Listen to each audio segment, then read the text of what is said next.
அன்பு உறவுகளை வணக்கம். உங்களோட வீடியோ பார்த்து நம்ம சேனல் சப்ஸ்கிரைப் பண்ணியிருங்க. ஃபேஸ்புக், இன்ஸ்டா வந்து ஃபாலோ பண்ணிடுங்க. நெற்பயிர் நாற்றங்காலிருந்து பிடுங்கி வைத்திருக்கிறார்கள். இதை வயலில் நடுவதற்காக. விவசாயம் பணி சிரமமான பணி. இதை வந்து வயலில் நடுவதற்காக அதற்கு முன்னாடி என்னென்ன வேலைகள் செய்கிறாங்க பாருங்கள். அந்த நிலத்தை வந்து ரொட்டேட்டரில் வந்து ஃபஸ்ட்டு 2 சால் ஓட்டணும். அதுக்கப்புறம் சுற்றி இருக்கிற வரப்பெல்லாம் வெட்டி வந்து உள்ளே போடணும், அழுகணும். அதுக்கப்புறம் 2 நாள் கழித்து மறுபடியும் ரொட்டேட்டரில் அடிப்பாங்க. அதுக்கப்புறம் அங்கே இருக்கக்கூடிய அந்த சேர் எடுத்து வரப்பு சைடு சுற்றி எல்லாமே வந்து வைப்பார்கள். வரப்பு மேலே அந்த சேர் வைப்பாங்க. அதுக்கப்புறம் என்ன பண்ணுவாங்க, டிராக்டர் விட்டு மறுபடியும் 2 சால் வந்து ரொட்டேட்டரில் வந்து ஓட்டுவாங்க. அதுக்கப்புறம் ஓட்டினதுக்கப்புறம் என்ன பண்ணுவாங்கன்னா, பரம்பு பிடிப்பாங்க. இந்த நிலத்தை வந்து சரி செய்யணும். சமன் ஒரே நிலையாக சமன் செய்வதற்காக இந்த பரம்பு பிடித்தல் கடைசியாக வேலை.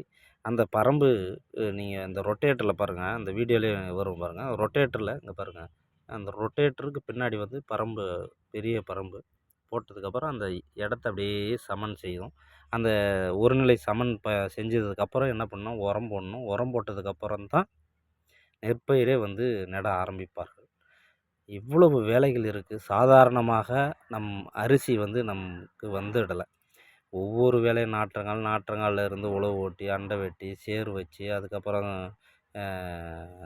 இது வச்சு உரம் போட்டு, அதுக்கப்புறம் வந்து ச தண்ணீர் விட்டு, அதுக்கப்புறம் மருந்து தெளித்து, அதுக்கப்புறம் வந்து பூத்து, அதுக்கப்புறம் நெல்லாகி, அதுக்கப்புறம் அறுவடையாகி காய வச்சு அரிசியாக்கி, கடைசியில் தான் நம்மளுக்கு சோறு வருது. அவங்க சேற்றில் கால் வைத்தால் தான் நம்ம வந்து சோற்றிலே கை வைக்க முடியும். அதனால் தயவுசெய்து உழவர்களை நாம் போற்ற வேண்டும்.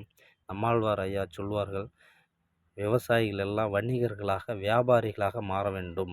ஏன்னா விளைவித்தவன், விளை வைக்கிறவன் எல்லாம் வியாபாரம் செய்ய முடியும். ஆனால் விவசாயிகளால் மட்டும்தான் விளை வச்சதை விலை நிர்ணயம் செய்ய முடியல. மற்றவங்க எல்லாமே விலை நிர்ணயம் செய்கிறாங்க அவங்களுடைய பொருளுக்கு. ஆனால் விவசாயினுடைய பொருளுக்கு மட்டும்தான் விலை நிர்ணயம் செய்ய முடியும்னு நம்ம சொல்லுவார். அதனால் வணிகர்களாக, வியாபாரிகளாக மாறுங்கள் என்று ஐயா அவர்கள் சொல்வார். அதுபோல் நாம் எல்லோரும் மாற வேண்டும். விவசாயிகளை வந்து நாம் மதிக்க வேண்டும். சுழன்று ஏற்பெண்ணது உலகம், அதனால் உழந்தும் உழவே தலை. ஐயா திருவள்ளுவர் சொன்னது போல தான். தயவுசெய்து வீடியோ பிடிச்சிருங்க, லைக் பண்ணுங்கள். நன்றி.